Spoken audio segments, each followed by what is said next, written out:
Off top, Lift Every Voice and Sing was originally a poem written in 1900 to commemorate Abraham Lincoln's birthday. Play the music.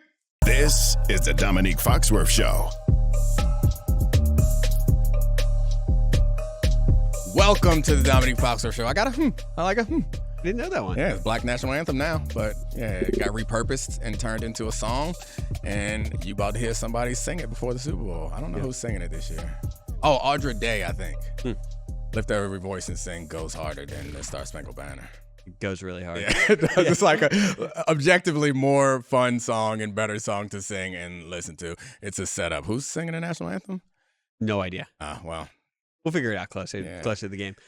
They got a hard act to follow after Lift Every Voice and Sing. I went through a big phase of reading Abraham Lincoln assassination books. What a nerdy phase. I went to a phase of reading Abraham Lincoln assassination books. I took a class in college. I went through a phase of liking like construction trucks when I was little. Yeah, well, I mean, I was 23 when I did this, but no, because I took a Civil War literature class in college, and I was like, this is somewhat interesting reading period pieces. And I was like, wait a second. Let's read some Lincoln bios, and then they get addictive because they're not all the same. There's like a lot of speculation about his life and stuff that goes into it. Yeah, interesting. Wasn't he a vampire in a movie something recently? Probably. Yeah, it's gotten too far. How far away of an American hero's death do you have to be before you can turn him into a vampire? That's ridiculous. Like I feel like that's completely absurd. Oh, football. Let's talk about it. I just got a notification. Reba McEntire's singing the anthem, but guess who's singing America the Beautiful? Oh, I know who this is. It's the white rapper. Post Malone. Yeah. White Iverson. I can't wait. I love it. It's going to be great. I love it. Super Bowl. Hopefully The Rock comes out and walks on the field and does. You remember that when he started the Super Bowl? That was so, like, no disrespect to The Rock. He's great. He can do everything. It seemed so unnecessary and also didn't hype. The players were on the field, Charlie. George Kittle would get hyped up if The Rock did that. Guaranteed. But we didn't give it as much time as it deserved at the moment. The players were on the field preparing to do a kickoff that was likely not going to be returned because no kickoffs are returned. But the game is about to start, and The Rock is walking around in and out of the line. He's just rocking. Just trying to get people hyped up for a game that, of course, they're hyped up for. It just would be weird for me to be on kickoff team or kickoff return. It's like, you get this field, we can play. I'm putting a prediction out now. Might not be next year, might not be the year after, but at some point when Travis Kelce, who's the heir to The Rock, when he retires and he takes all of The Rock's roles in movies, he will do that at a Super Bowl. He will come out and do that. I can't wait for it. All right, well, we have plenty of time to talk Super Bowl, so we'll get to that later. But we got some actually interesting off-season news. Like we got the Jets happening. We got our hometown team getting a coach. I don't know the proper verb, like landing, accepting is probably the right word. Receiving Dan Quinn as their head coach, because it certainly does not seem in the like most celebrated coaching free agent class in football history. They end up with Dan Quinn, who is not the top of anybody's list. I'm glad we had a little bit of fun off the top of the podcast because I am sad. The thing that I feel about this Dan Quinn hire is, what does it say about the organization that they ended up with their last resort coach? They had Ben Johnson, turned them down while the plane was in the air because he wanted to stay in Detroit and win a Super Bowl. They didn't get Slowick or the Texans quarterback coach, who presumably would have come with him and been the offensive coordinator. They couldn't have gotten Vrabel. I guess Vrabel doesn't want to go there. I thought this was supposed to be an appealing job. This is like, you're going to have Drake May or Jaden Daniels. It's going to be on a cost-controlled contract. You're going to have new ownership that's patient, potentially a new stadium, potentially a new team name. Things were looking up, and then we were just the same old Commanders. We hired Ron Rivera again. I hope not. They went and got, if you remember, before they hired anybody, they went and got, was it Bob Myers? From and Spielman. Yeah, and Rick Spielman, and they put together a team to find the heir apparent to this organization. And I think, having not been on the inside, what I imagine went wrong, and this is something that I don't think we talk about much, is you have to understand that the head coach and the general manager need to be fully aligned. And I think coaches really recognize that now more than ever. And if a coach has power. The thing that you can't do is hire the GM. I think you hire the tone setter, the organization changer. You hire that person first, and you hope that they already know who they want. And you trust them to hire the GM that they want to go along with them or the head coach that they want to go along with them. But it didn't feel like that's exactly what happened, because if that were the case, they probably would have ended up with Bobby Slowick or somebody like that who's – yeah, go ahead. That's the one. I mean, you hire Adam Peters from San Francisco, and if you don't get Ben Johnson, you assume you get Bobby Slowick, who is from that Shanahan San Francisco coaching tree. Yeah. But, I mean, I guess Bobby Slowick is very young. It's either a home run hire or it's an implosion. Yeah, the Shanahan Slowick relationship goes back really far, because I was there when Mike Shanahan and Bob Slowick Sr., I guess, was my defensive coordinator and DB coach back in San Francisco. Yes, this is a nepotism business, which doesn't mean that they're not very good, but we don't have to spend a ton of time on this in the second day of Black History Month, but we got a couple black coaches hired. Right off the bat, they got us out the way quick. Then Raheem came in and stole Bill Belichick's job in Atlanta. That was fantastic. And I know this may not make it to a lot of other podcasts, but I feel obligated to shout out my man from this area. He went to DeMatha. My main man, Denard Day Wilson, is the coordinator at Tennessee. So we're officially a Tennessee Titans podcast until Denard gets his kicked in. We're going to act like we never knew him. That's right. But they win the Super Bowl. We were in there on the ground floor, baby. Go ahead, Denard and Callahan. We're going to be putting mayonnaise in our coffee and eating banana peels. Will Levis. So here's a question. Do you think that the Commanders should keep Eric Bieniemy now? Because they need someone who's a steward for the young quarterback they're bringing in. That might have been part of the equation. I think that what Eric Bieniemy and Sam Howell did last year was okay. It was good. I think it was higher than we had expected for Sam Howell. Well, not higher than I expected. I thought Sam Howell was going to be good, if you remember some of my preseason predictions. And he was good when he was good, but he also could be incredibly bad. He just didn't have like a high floor. He could dip down at the bottom. And that was an issue that's not worth fighting through when you have a very high draft pick like they have now. But yeah, Bieniemy seems like he should be a good steward. The reason why he still hasn't gotten a head coaching job is still beyond me, but he should be. If they can keep him, I think he's a good person to take over the offense, because Dan Quinn is a defensive-minded guy. Yeah, I mean, unless he's going to go back to Kansas City, because Matt Nagy hasn't been that great. I assume he would stay. Yeah. Or maybe Quinn will bring in his own guy. But like the thing that's so frustrating about Dan Quinn is like the reason it's like Rivera. Rivera had the great high when he had prime Cam Newton, and it's like you can't really mess this up. This dude's a force of nature. Right. And then with Dan Quinn in Atlanta, the thing that was so good about him was when he had Kyle Shanahan right. and prime Matt Ryan and prime Julio Jones and Roddy White, and the team was expected to be good because they had so much offensive talent, and Shanahan was overqualified to be an offensive coordinator at that point. And the only reason he had stayed an offensive coordinator was because of everything that had gone wrong with RG3 and how that ended so ignominiously. Like, if you look at that 2016 coaching staff, it was Dan Quinn, Raheem Morris, Kyle Shanahan, Matt LaFleur, and Mike McDaniel. So it's like it's really hard to parse out the success and give it to Dan Quinn. And obviously he's been a pretty good defensive coordinator in Dallas, but They also have been incredibly talented in Dallas, and it's hard to be excited. And as our resident Washington Commanders fan, I can't imagine that the last showing from the defensive coordinator turned head coach that you have now was the Green Bay Packers essentially doing whatever they wanted from the beginning of that game to the end of that game on the defense of Dan Quinn. But I do think that this is not an instant turnaround.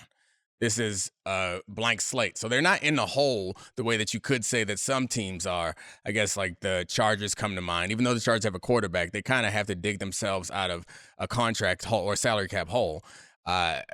You guys, the Commanders, just are just kind of, blank slate. Blank slate. With the potential of a game-changing quarterback. And more cap space than anyone in the league. And the thing is, when it's a blank slate, that's, I think, when you can raise your risk profile and try and take a coach that can grow into the job. If you're really going to do a process-style build in the NFL, it's like the cap on Dan Quinn seems much lower than the cap on some offensive guy that could presumably turn into a Mike McDaniel type guy. Yeah, I haven't heard the press conference, but I'm interested to hear what the sell is to the fan base for Dan Quinn, because he's not somebody that they should be angry that shows up, but there's no real reason to be excited about it, which doesn't mean it's a good job. I mean, it doesn't mean that he's going to do a bad job, but you brought up the staff that he was with before and the talent that was on the team and the staff when he was at the Super Bowl, almost won the Super Bowl. It's impossible for us at this distance, time-wise and not being inside the program, to be able to divvy up credit. Yeah. But since then, the success of the rest of the people that were there does not make it feel a ton like Dan Quinn was the architect of all of that, which, and I think this is an important point to make too. None of that may matter. As I bring up all the time, being a head coach is not being a coordinator. So we could point out that maybe he was not a great coordinator, but he was a good enough coach to get this close to the Super Bowl and almost win it. See, I would look at the other way. I thought he was a better defensive coordinator when he was in Seattle and Dallas than he was a head coach. No, I agree. I agree wholeheartedly. But I'm saying coming off of what he's done in the Seattle thing, calling him a good defensive coordinator. Again, yeah. Yeah, so like calling him a good defensive coordinator in Seattle is hard for me, not only because of the talent that he had there, but because the Seattle style was very, we do what we do. Like, I guess he was good at coaching fundamentals and coaching how to adjust to certain route concepts, but first down, second down, third down, you're going to be in cover 3. Yeah. First and short, second and long, third and short, cover 3. Like, he wasn't out there scheming up some new blitz packages. They had ends that could get after it and corners that could read and react. Yeah, that were huge and made the windows and the zones really small and could read and react quickly, but weren't like lockdown man-to-man corners, and they weren't like scheming up simulated pressures and coming from the other side. They lined their up in cover 3 and played it, and Cam Chancellor would knock people's heads off. That was essentially it. And Earl Thomas would cover more of the field than anyone, and Richard Sherman would make some plays, and that was it. Never felt to me like he was the innovative scheme guy. Yeah, I mean, Earl Thomas playing cover 3 on and off the field. Well played. Yeah. So do you think they offered the job to Bill Belichick, or do you think they even thought about it? I don't think they interviewed, but do you think at that point, if you're going to go there, why not just call up Bill and be like, hey, Bill? Yeah. It might have been too late at this point to go if they didn't knock on his door to start with. But I don't understand why everyone doesn't at least like call him and say, we'd like to interview you. Right. I mean, if nothing else, you could learn something and understand the way that he approaches things.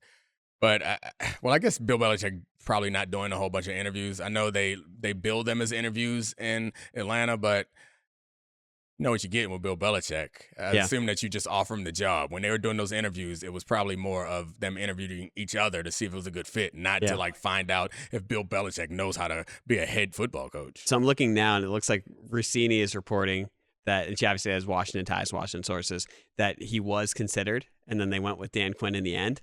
That is crazy to me. I mean, I think it goes back to the first point that I was making. Yeah. They hired a GM.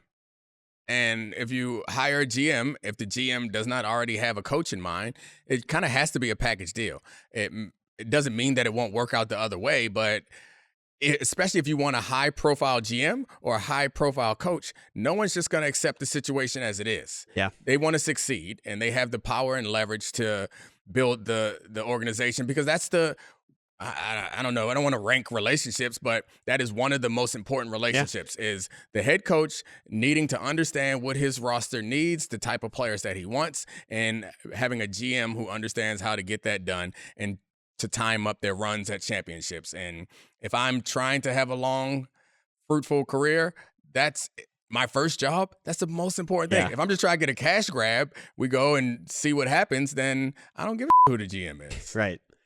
I mean, it seems like presumably we got a hot GM candidate here too, which is like Peter's like, they think he'll do a good job, but now it becomes slightly more complicated as you fit things in with a less exciting head coach.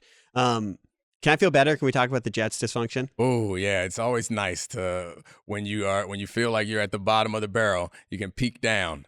No, you're standing on someone, and you guys are standing on the New York Football Jets. So this is Rossini Day on the podcast. It's Shout a bummer Diana. we should have had Diana on the show for this. But she wrote a piece for The Athletic, or co-wrote a piece for The Athletic with Zach Rosenblatt about Shout out Zach Rosenblatt. I'm sure he did some good work. He's not getting as much love as Diana. I should call Diana, get Zach's number. Yeah. We should have Rosenblatt on this joint. Sure. He sounds fun. Yeah. All right, we'll have Rosenblatt on. You think he'll be at the Super Bowl? I don't know. Maybe. I challenge Zach Rosenblatt to some pickleball at the Super Bowl. Oh, yeah. Fans of this podcast, we're going to pump out a lot of content of pros versus Joes, me versus Domonique, and a lot of random activities around Vegas. And now we're saying it into the ether, so we actually have to do it. Damn it. Now I actually have to do this shit. Yeah, we were just talking right. about it. All right. Anyway, back to the sadness that is the New York Jets. Okay. So there's a lot in this piece. We found out that someone called Joe Douglas the assistant general manager to Aaron Rodgers. Not just someone. It was a AFC general manager. Yes. So other GMs understand that Joe Douglas is the assistant GM. Yes. To Aaron Rodgers. And that's because Aaron Rodgers paid $44 million for Alan Lazard, brought in Tim Boyle, brought in the corpse of Randall Cobb, tried to bring in David Bakhtiari, who actually probably would help quite a bit, amongst other things. Mercedes Lewis was on his wish list. Odell Beckham was on his wish list. People who are not young, not investments that a lot of teams want to make. We found out that Robert Saleh was sort of paranoid, that Nate Hackett was not that competent this year. Running and I mean, team. him not being competent is one thing. Not his fault. No, not even that. I'm certainly not caping up for Hackett. Yeah. That man who made me look silly when I said he was an up-and-coming general manager. Up-and-coming offensive coordinator. But him being incompetent is not news. The more newsy part is that players on the team believed him to be incompetent. And almost coaches, immediately. Yes. And coaches on the staff who worked for him believed him to be incompetent. A couple of notes from it was, like you mentioned, the players said they had never watched as little film as they had during that training camp. They didn't make adjustments to issues that they were having. Some of the coaches complained about how they would not have meetings with Hackett until damn near the day before the game, and they're still like adjusting the game plan. Some coaches asked for more support for their players. I think it was Micah Parsons was coming into town, asked for a better protection scheme for that, and Nathaniel Hackett ignored that, and Micah Parsons went the hell off. It was a bit of a mess. And another thing that jumped out to me in that story that I think the thing that runs through all of this, to me at least, is Aaron Rodgers, obviously. Yes. Agent of chaos. Yeah, and he is an agent of chaos, but I don't know what the proper analogy is, but he's like a cool agent of chaos because it appears that he's like an agent of like calm also. And maybe it's just like he's the only key that can open this lock, and because everyone there seems to still believe that if Aaron, all the way down to like Garrett Wilson, if Aaron Rodgers is healthy and okay, everything would have been all right. And I thought the Garrett Wilson quotes were wild, though. Basically, it can't be like this again. Yes. He's been in the NFL for 2 years, and he was saying like it looks so much. The longing that he had in his quotes about it looks so much easier when they do it. Talking about other offenses in football. But the Aaron Rodgers thing is interesting to me because much of the story talks about how much faith they have in Aaron and how much responsibility they've given to Aaron and how much faith the players have in Aaron, but also how much he messed things up. And one of the things that jumped out, aside from him being the assistant GM, was he would go to California to rehab there or whatever, and then parachute in on game days and be on the headsets, actually like as involved in play calling as Nathaniel Hackett was. And it just feels like you handed over the keys to your organization to someone who believes that they are capable of doing all these things, but is actually not. Yeah. I mean, so I get why they think it could have been better. It could have been easier with Aaron Rodgers. Obviously, he's way better than Zach Wilson and Tim Boyle and Trevor Siemian. But, and this is a huge but, and also they're probably looking at the AFC playoff picture being like, well, the Chiefs offense wasn't that great this year and they were led by a good defense. Like that, this was much more wide open than we thought if the Ravens were able to be taken down. Sure. Who knows how good we could have been in the postseason. But the big but to this is like, we're talking about a quarterback who actually like, and you can say what you want. We can say what we want about how the playoffs are a small sample, but he actually hasn't been that relevant of a playoff quarterback in like a decade. And he's had these excellent regular season runs, but he's now going to be 40 years old, coming off an Achilles. And when I read a piece like this is interesting how you think it's like it might be solved with Aaron Rodgers. When there's a hit piece like this, I think it's over for all of them there. Oh, yeah. No, I'm sorry if you got the misunderstanding. What I was saying was they believe that it could be solved by Aaron Rodgers. And also, it felt better when Aaron Rodgers was there to all of us. Like, at the beginning of this season, we thought it was a possibility. It wasn't a foregone conclusion, but we thought they would be there at the end. I agree with you. I had this conversation with Greeny on Get Up a couple days ago. I said they're not making the playoffs. I think it's over for this group. And Robert Saleh, the stuff in there about Robert Saleh, like, he was painted in a light that was so ugly and paranoid and forcing people to wear good vibes t-shirts because that was the only way to try to change the positive, and like doing his own research in order to defend himself by saying all the other coaches who lost their quarterbacks stink too. It just was a bad look. And the fact that some of these voices are coming from inside is really, really bad. And I think we've had conversations about the way that Jerry Jones runs his team, but Woody Johnson is culpable also. Yeah, because this is a quick fix style where he's like, oh, we get Brett Favre, everything will be okay.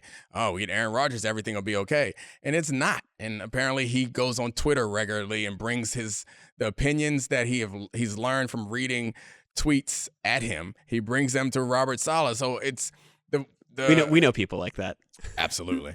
But the interesting, or not interesting thing, but the challenging thing about digesting this story for me, at least, is there are no heroes. Like, I don't feel sorry for anyone. I don't feel like. Well, yeah, go ahead. Do you think any of them survive after this year? Rodgers, Saleh, Hackett. Oh, no, I mean, they don't get murdered, if you mean literally survive. But I think they all live through the season. But I don't think any of them are back with the Jets. There's no reason to keep. It's a psyop. Yeah, there's no reason to keep Aaron Rodgers if they don't have success. And then, of course, there's no reason to keep Hackett. And you got to blank slate it with Robert Saleh and get a brand new coach to lead this whole organization. How do you unempower someone because they obviously gave too much power to Rodgers? You can't reset it. Or if you fired Saleh, you couldn't reset it and have someone who comes in and is like, Aaron Rodgers, you're the 40-year-old quarterback. You need to prove to us that you can still be a good quarterback in this league. There's no market for you after this. Right. No one's going to, there's not going to be people lining up the way they were before for Aaron Rodgers. Yeah. So that is a level of leadership that I'm not sure Woody Johnson or Joe Douglas has, and I'm not exactly sure how to go about it, because the only way to actually do that is you need Aaron Rodgers on board. You need to convince Aaron Rodgers that that's what's best for him. Yes, or you don't worry about it. No, yeah, I see what you're. No, I understand that that's a way to go about it, but that backfires because the Aaron Rodgers that we've come to know is not one who, if you come in and say, "Look, all that stuff that we gave you before, we're taking it back. Mm-hmm. Now you're going to get treated like the rest of the players."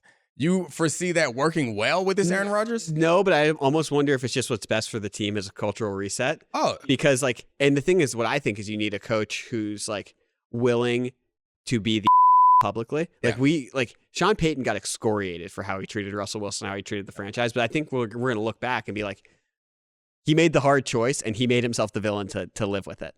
Yeah. I mean, I think that Sean Payton, I'm not going to try to celebrate Sean Payton being could have done the things that he did, of course, without doing it in a way. But I get your point.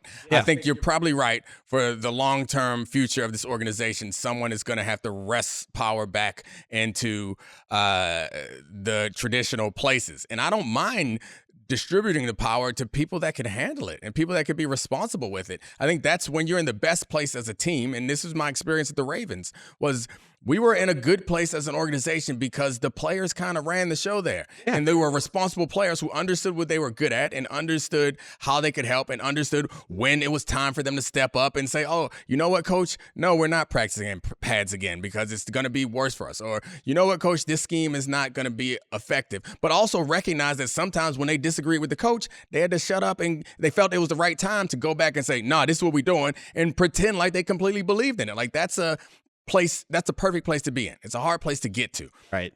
But I think the question that you're asking, to make it to its simplest form, it's not, is that what the organization needs?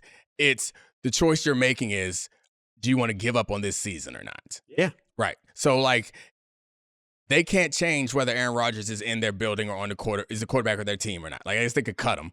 But fundamentally, right now, their best chance of success is with Aaron Rodgers being all in and happy. So, can you get him to all in and happy by this kind of threatening approach, or can you convince him in some way? Otherwise, you signed up for this. You signed a 2-year contract to be on board with this foolishness, and that's what you signed up for. You can't all of a sudden just flip it over. Like, this is the contract you signed up for.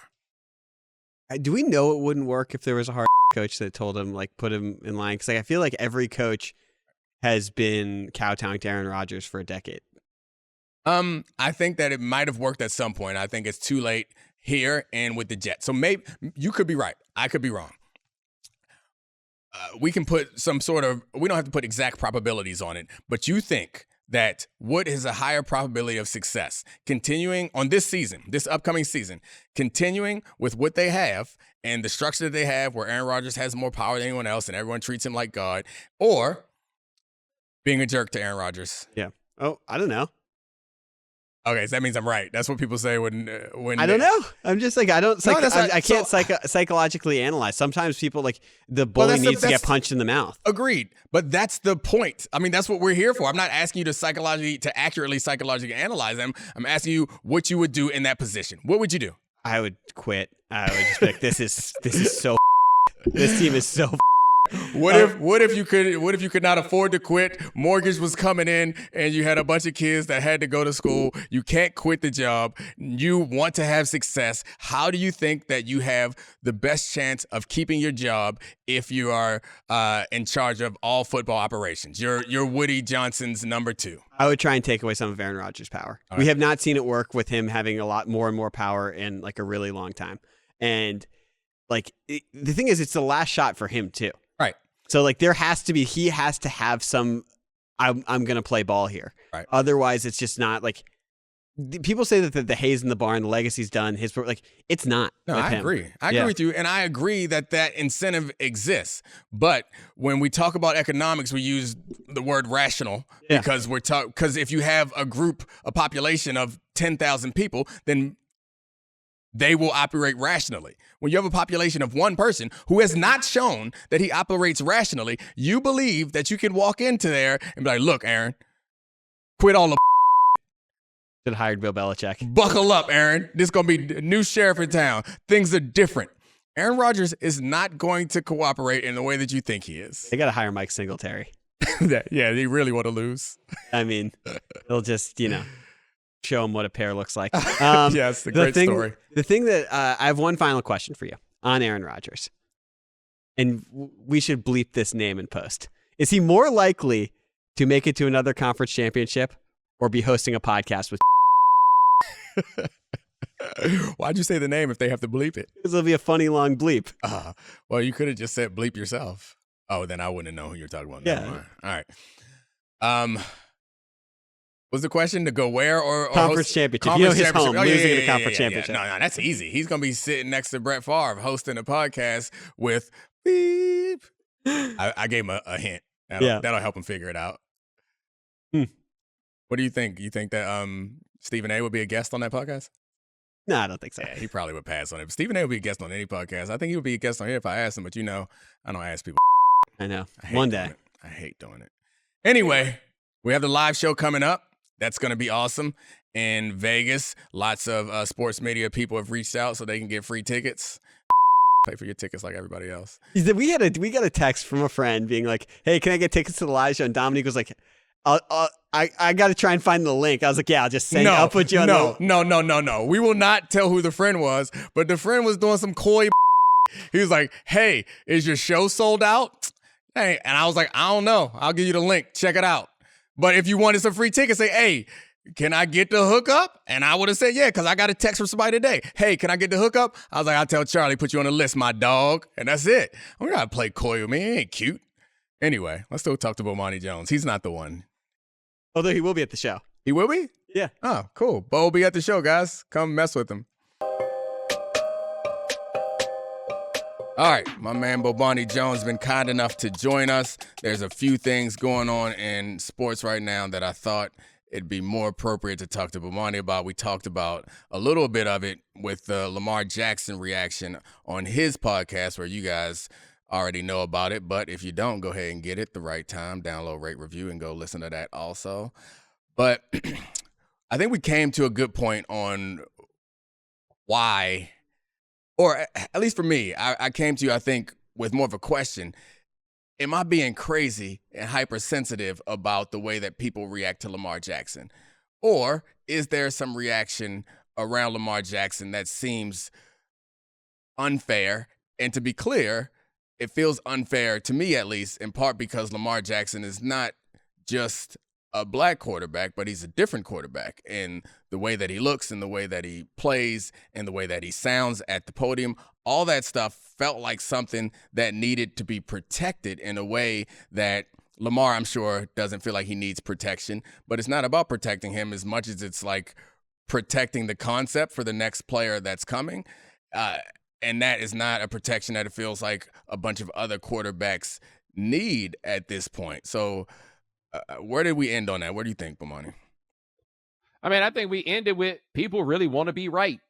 And if you felt a certain way about Lamar, they not giving it up. I think people think that you and I really want to be right about Josh Allen, and we're not giving it up. And we're like, no, we actually gave up on a lot of this a long time ago. It's just that we're not still fighting the fight. So when he does something ridiculous, we can say he did something ridiculous, but not have to like denigrate him completely. But there's a whole bunch of people out here that can't make themselves just say he did something ridiculous because they want to be right. Right. And I think that that's what has happened in large part with Lamar is that like even Bill Polian, it's clear he was so wrong, but he still want to be right.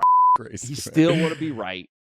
It's just a lot of people that still want to be right. And so when there's a moment, it's going to happen. And it happens in the biggest moments. It seems that it comes up the most. And I think the part that people aren't talking about nearly enough to me when it comes to him is that he seems to get in his own head. And that is, I actually think, is really interesting and something to explore. But people are just going at it big and lazy. So he's just not a good enough passer. I mean, damn, what kind of, like, what exactly are you looking for out of him? Josh Allen was a great one after a game. He had less than 5 yards in attempt, right? So, like, how much of this are we looking for? The wanting to be right thing is important, or is probably the right answer to this. But how did they end up on their original opinion, I guess, is the part where I think race plays some factor. But I don't know that it matters going forward, but it matters about like that position going forward. If someone else, and Lamar, I think, has played well enough that some teams will be open to the idea of a quarterback that's like Lamar going forward and should look for one because I think the floor is raised on your team.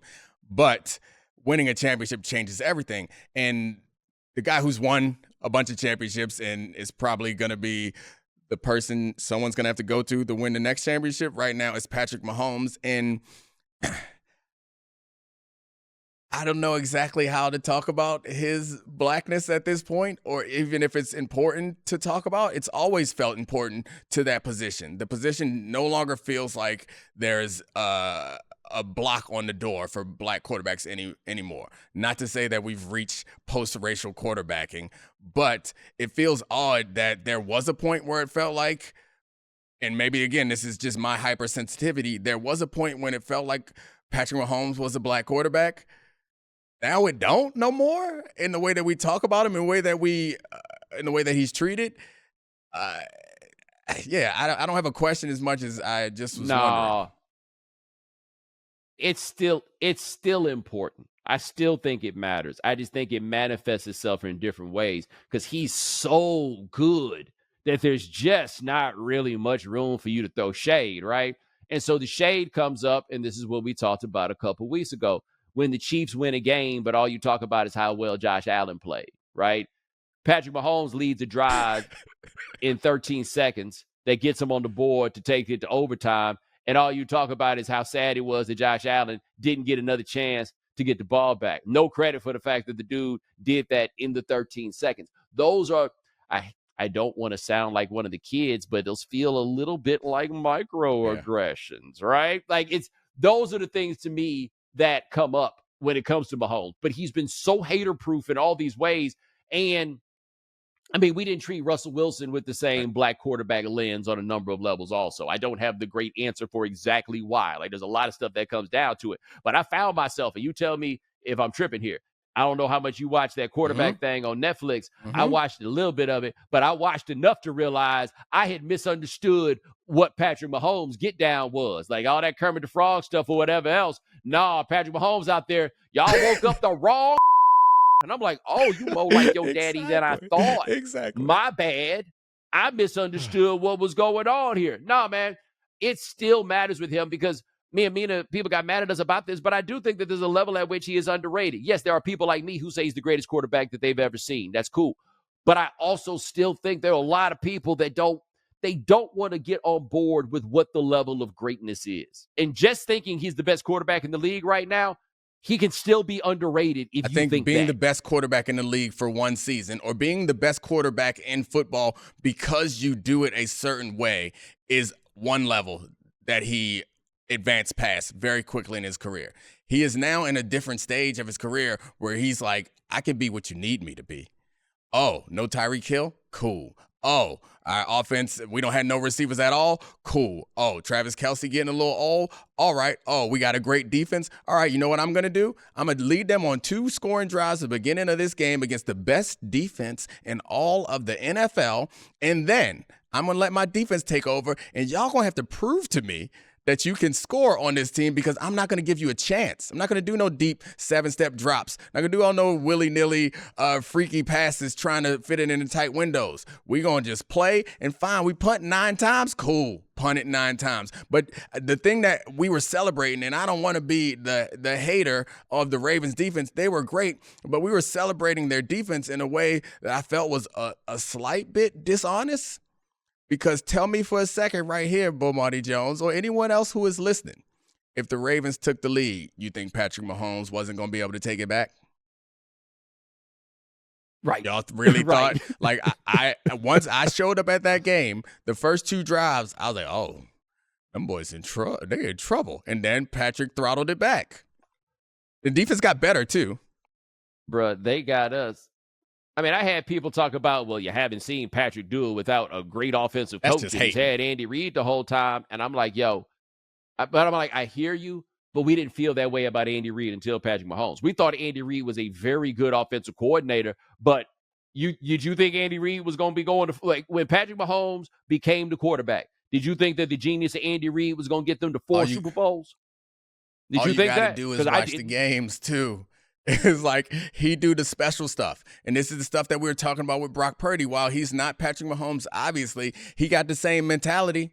He got the same mentality. He hasn't matured to Patrick Mahomes' level, but he's got that mentality that's like, it's not a mentality that's like, man, you know what's going to get here? Stand between the lines. I ain't going to make no mistakes. I'm not going to mess this up. You know what? I'm going to let them win it for me. Whether we think that Deebo Samuel and Trent Williams and Christian McCaffrey are winning it for Purdy or not, Purdy don't believe that, and Purdy know that he got to make a play, and Patrick Mahomes feels that way also. And watching him mature backwards in a way, because I've seen so many quarterbacks, and the only quarterbacks that are in his area for comparison are people like Brady.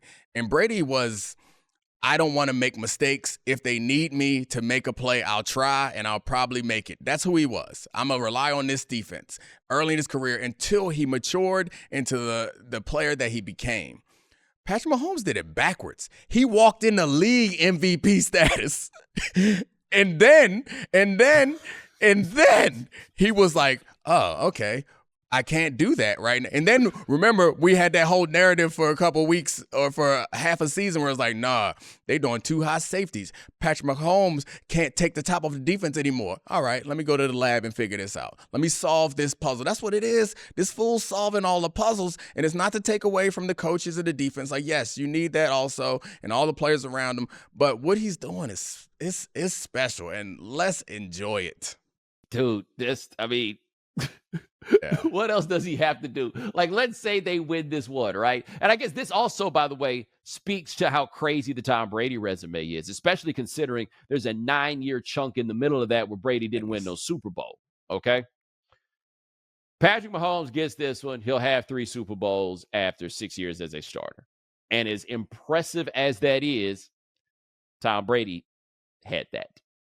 right? Like that's something crazy to think about. Is the only reason that people can't just jump whole hog into Patrick Mahomes is the greatest quarterback they've ever seen is because he's not even halfway to Tom Brady in Super Bowls.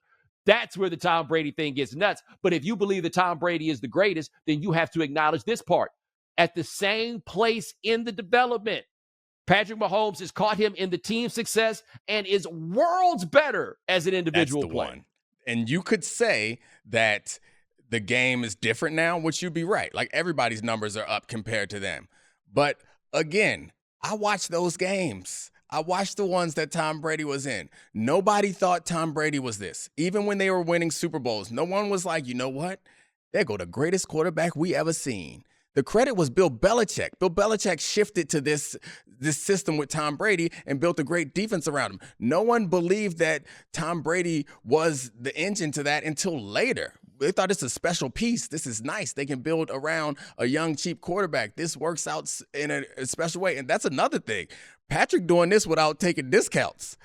Patrick out here like, you know what? Okay, y'all not going to be able to get me the free agents I want? Fine. It don't matter. You know what you are going to do? And again, as a daddy influence, you're going to give him that money that he deserves. So you're damn right. Baseball players ain't taking no discounts. Salary cap for who? For what? No, I do not respect your salary construct. I'm good. Give me everything I deserve. Nah, Brady's greatness is on paper greatness. And that's not to say he wasn't a good player, but when you're making the case for the greatness of Tom Brady, you're listing accomplishments. When you are making the case for the greatness of Patrick Mahomes, you're pressing play. I take it another step further. You want to see the greatness of Patrick Mahomes? Go watch Matthew Stafford. Because Matthew Stafford, as good as, look, I don't think Matthew Stafford's a Hall of Famer. I have, there's but so far I'm willing to go on how good Matthew Stafford has been. However, Matthew Stafford is the great value version of Patrick Mahomes. There's no way around that. And if you think that Matthew Stafford's a great player, that's cool. That great player is the great value version of the greatest. That's perfectly put. The point about the resumes is you're right. For Tom Brady, you can show the drives against the Falcons, and you can show things later in his career that were really impressive. But what really blows your mind about Tom Brady is not the tape, even though he has some impressive feats. What blows your mind about Tom Brady is what's on paper when you drop all them rings on the table. And for Patrick Mahomes, what blows your mind is the tape. Turn on that tape and watch Patrick work, and you're like, oh, yeah, that is the best thing I've ever seen. And to do it without the mistakes is the most incredible part, and then to have success, because you're right. Like, you could argue, and people have made this argument about Stafford. He was doing the no-look passes first, and has the arm strength and accuracy and angles. Like, he was doing all that first. Them boys are losing, though. And I understand it was Detroit, and the situation wasn't better, but they was barely even making the playoffs. Like, also, Stafford had some nerve. Like, you're not good enough to be bored. Like, you need to spice things up a little bit? Why? That is hilarious. Never mind. I was going to make an analogy that would be good for your show, but not good for mine. Anyway, it's been awful. You create your own analogies in your mind. That would have been awful, but this has been amazing. I appreciate you, Bomani Jones. I will see you in Vegas. Can't wait. Yes, sir. Appreciate you. Y'all know where to find them to get more of this fun conversation. The right time, Bomani Jones. He's so good. How has Domonique been lately? Bad or good? Let's find out. This is Roses and Thorns. Time for your favorite segment with my favorite person, Roses and Thorns, with my wife, Ashley. I like your hoodie. That's cool. Thank you. So fly. So young. Thank you. I'll admit that I ordered this. Is it a black designer? You know? It's Black History Month. Happy Black History Month. Yes, welcome to Black History Month. I realized today, Day 2, after I got dressed, that I'm not wearing a single black designer, which is sad. Well, I feel I have like some black hair care products. Well, black people might not actually own them, but did you know DeBrat has mousse?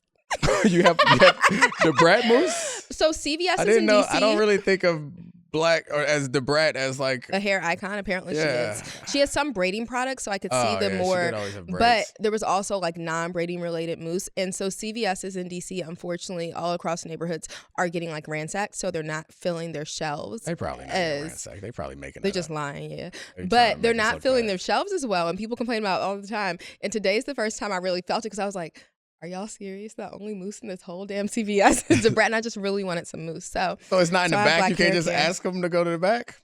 the shelves looked very empty. Oh, okay. Well, the brat moose. That's hilarious. Well, it is Black History Month, and you are not celebrating with your clothes. But I believe Oh, I was gonna defend you because I feel Okay. like Black History Month ain't for Black people.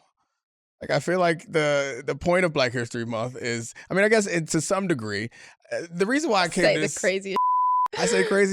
Go ahead. How's it crazy? No, I know what you mean, but it's just funny to hear you. Like I'm It paying- just I think at this point and it happens a lot through like school emails where like the responsibility to come in and like do additions to the Black history curriculum that they already have falls on the Black parents, which like I get.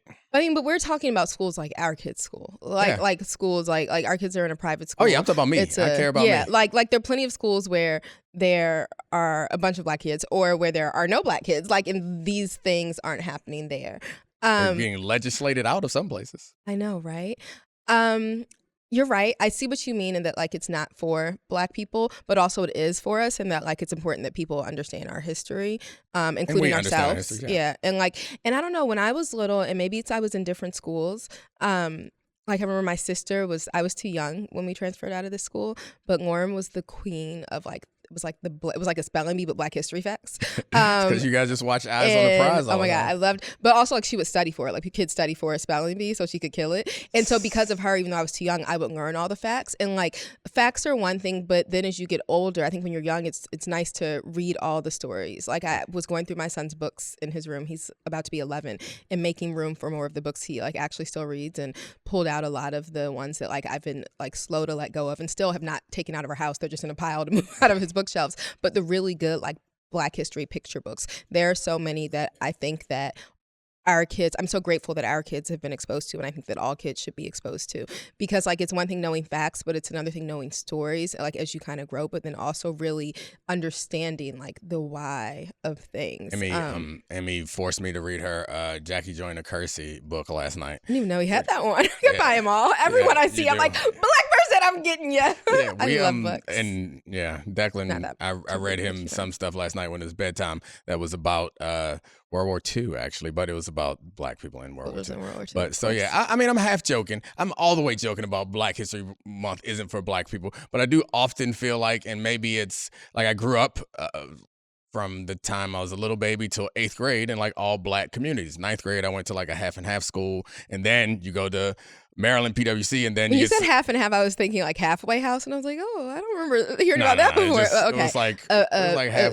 Racially I mean, balanced. Everybody was school. broke, but it was half Black people, half white people. Mhm. And then you go off into the world and college, everything else, and it's more and more white people. And I find like the further I get away from the mostly Black community, the more Black History Month and just Black things in general feel like it's it's like my responsibility. Like I have to represent Black History Month to somebody. I have to answer the Black history questions. When somebody do something weird in sports, some Black thing happens weird in sports, I have to answer for that.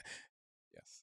I celebrated Black History Month about an hour ago I washed my hair before I came here, and I had to wear a scarf to keep it down, and I was about to leave the house and take my scarf off. We live in like a white neighborhood, and I have no tints on my windows.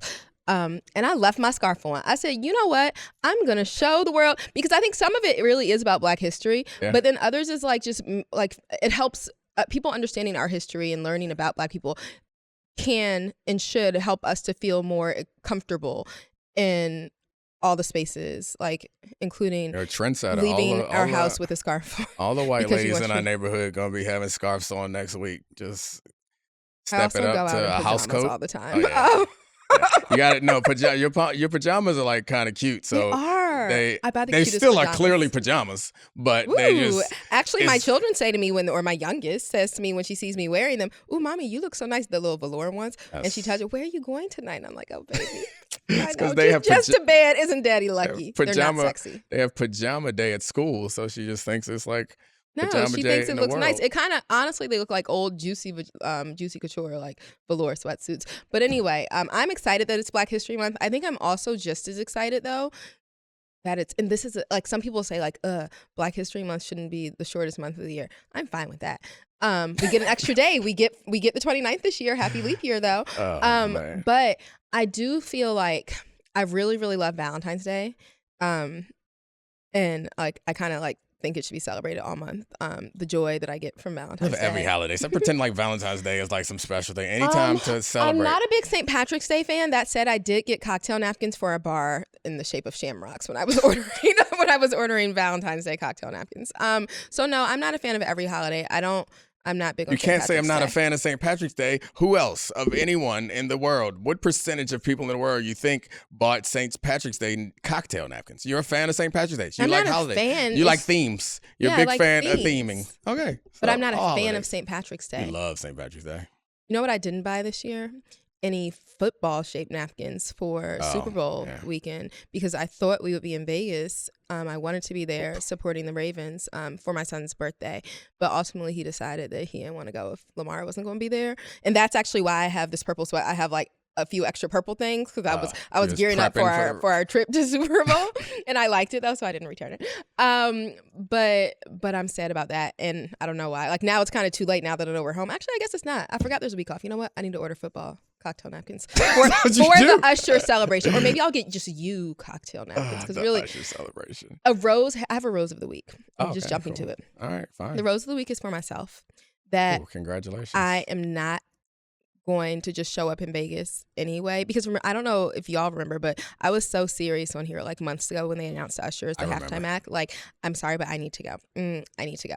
And I realize it's kind of silly because it's like, why would you go to a whole Super Bowl and they're expensive and travel all the way out there just to see the halftime act? Like, had the Ravens gone, I would have also been excited to see them, and my son certainly would have. But like, I can't go just to see Usher when I could like actually watch it at home and DVR, and I've seen Usher before, and he's probably gonna like tour or something eventually, and I could see him there. So my rose is that I made one sensible decision this week, and it was to not. And he already is there with the hotel room. I didn't realize that was on the table. Once Declan decided that he didn't want to just go because of the Super Bowl, there was still a chance that you were just going to go and he was going to stay home.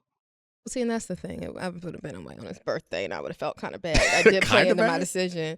I mean, do you have to be there every birthday? I was there the most important one. I was there pushing them into the world. I'm with you.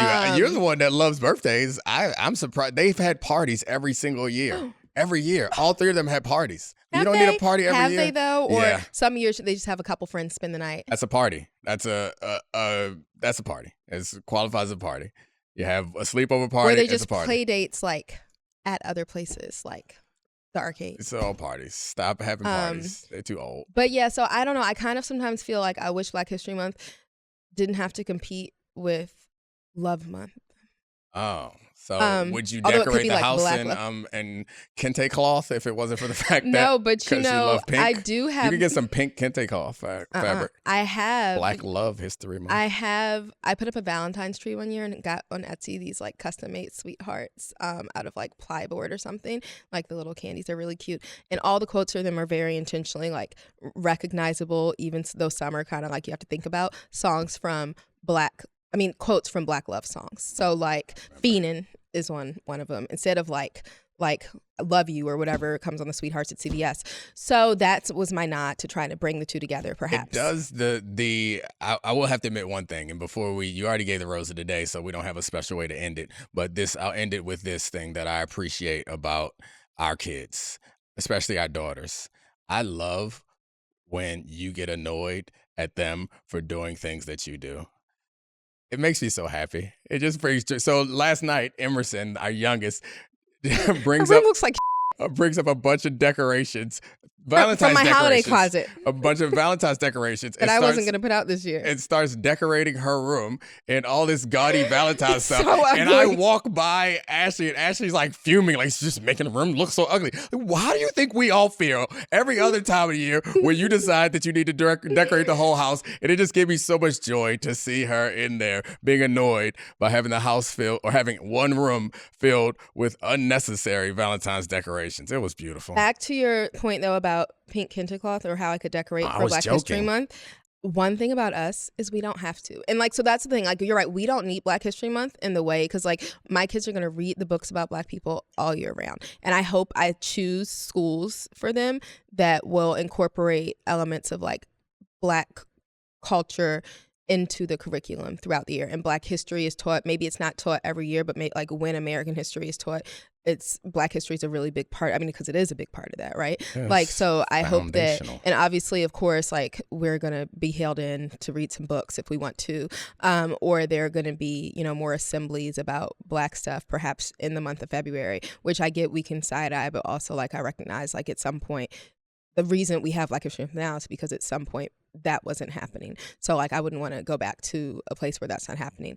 But our walls, they're already decorated for Black History Month. You got all your Black, like literal Black history artifacts all over our walls, but also the pictures reflect, like some of them, there's a whole room of just pictures. Like I've went to Framebridge and framed like a lot of our kids' art. So like their self-portraits and all the artists in the house whatnot are Black all artists. The artists, except for one. Shout out Carter G. Woodson. Except for one, there is the one that is not a Black artist is like a 3x3 photograph of Martin Luther King, one of his jail shots, and that's actually a white artist, but it's Martin Luther King picture. So we let that slide in. We call it the photographer, the police photographer artist. Well, no, but the artist who made the collage or what whatever it's called. Not Pollock. What's the anyway. Not a triptych, but whatever. Anyway, so again, to your point, like yes, we don't need it. I don't need to decorate for Black History Month because we're decorated for Black History Month, but we all need it. Yes, we are Black History. I have a question for you. I was going to end on a after school special style. Oh, you know what we can do? One of my favorite Black History. When I knew I loved my kids' school is when they taught them a poem, and Eloise Greenfield, who's a local DC poet who passed recently. She was like alive in my childhood. A great way to end it. But first, I have a question. Your off tops or whatever you call them this month, are they all going to be Black History related? Oh, today's was. Are they going to be all month? I don't feel that it's my responsibility to. But fair. yeah, I was planning on it, but now it feels like you're making me. No, but here's the thing. I thought Mina about this Mina can't knock him anymore because people can't knock Black history facts. You might lose some listeners, but sorry, Mina, can't knock them because it's Black stuff. She'll knock him anyway. What is? Do you know the poem Harriet Tubman? I don't. Oh my gosh. It's not a poem. It's a rap. You want me to beatbox for you? No. Now I just remembered it and I forgot. Want me to look up the first couple words? Harriet Tubman was born a slave. Don't deliver it trepidatiously. What is it? I'm so sad. Thank you, Podville, for this wonderful studio. You're the best. Thanks, Charlie, Bomani, Megan, Serafina, Brian, Kevin, Cortez. All right. Harriet Tubman. Lift every voice. Oh, you want to do that instead? Go ahead. And sing, no, I can't sing. In heaven. I can do all 3 verses though. So like y'all are gonna have to cut me off. Ring with the harmonies. Gosh, that is not harmony. This is the Domonique Foxworth Show.